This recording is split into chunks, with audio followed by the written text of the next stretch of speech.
Can you believe we're already in April? It's time to take a look at my week in trucking for week number 13. Let's talk about it. Coming up.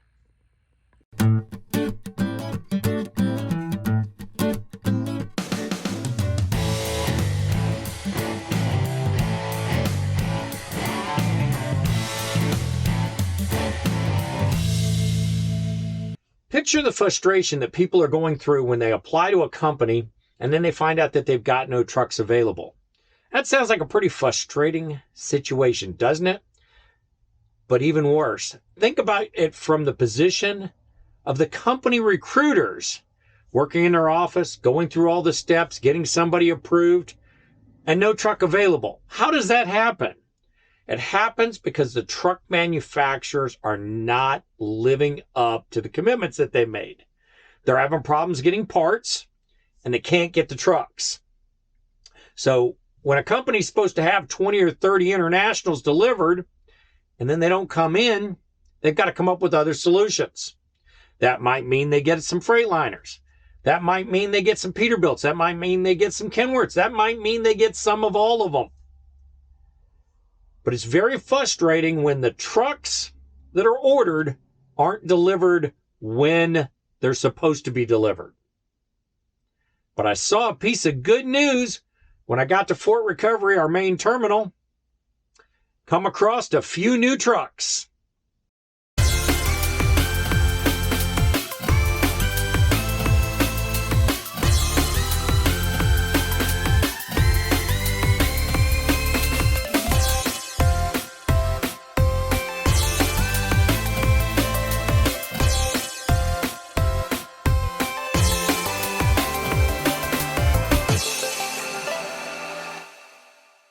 Taking a look at the home time calendar. So far this month, there have been 25 days. 20 of those days have been worked, 3 days at home, and 2 days off on the road.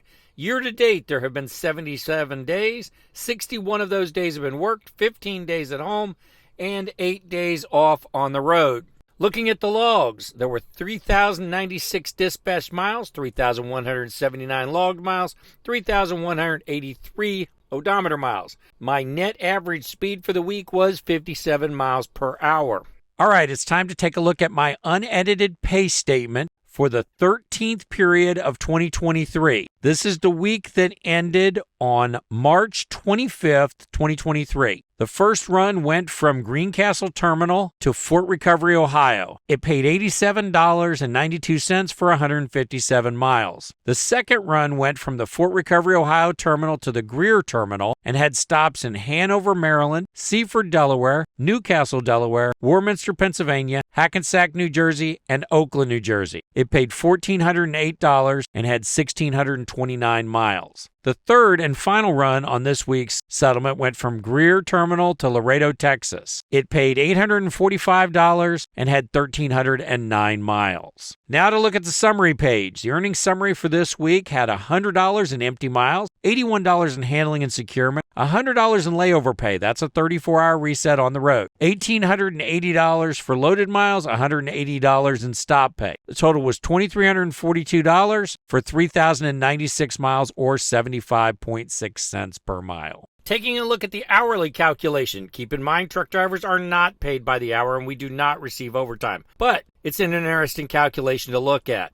This week, I made $2,342. I worked 60.9 hours. At a regular job, that would have been 40 hours of regular time, 20.9 hours of overtime. Would have came to a wage of $32.81 per hour. Calculated based just on straight time with no overtime, it would be $38.46 per hour. Year to date, I have made $27,423. I've worked 700 hours. Of those, 519 would have been regular time. 181 would have been overtime. This is calculated on a weekly basis. $34.71 would be the rate per hour, including overtime. $39.18 is the rate, not including overtime.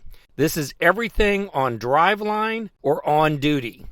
Year to date, so far this year, there have been 13 weeks. My gross income is $27,423. My total miles is 35,550 miles. My average gross per week is 2109, and my average miles per week is 2734. Multiplying this by 52 to get an annual estimation. Remember, 1/4 of the year is already gone. $109,668, 142,168 miles. Everywhere I'm looking today, online, YouTube, podcasts, CDL Life, everything having to do with the trucking industry. Other truck drivers I'm talking to, all I hear about is there's a freight shortage. There's not enough freight to go around. The people drivers are expected to get paid less. I've actually seen some company videos put out by people who work for companies, major companies, and a company that I was actually leased on with, have videos out where they're telling people, don't turn down loads, take every load you can get, because the times are getting rough, and you may have to understand you're going to make less money this year. That's not what good companies are doing. Good companies with 6-digit DOT numbers and not a lot of complaints on their record, these are companies that have weathered this stuff before. They've seen downturns in markets and they know how to handle them. There's things they can do to make it to where the drivers aren't feeling the impact of freight rates, fuel prices, and freight volumes. They know how to do it. And the good companies are doing it. That's why I'm running as hard as I can. I'm running maximum legal hours. It's why they keep us moving. I've never waited for a load.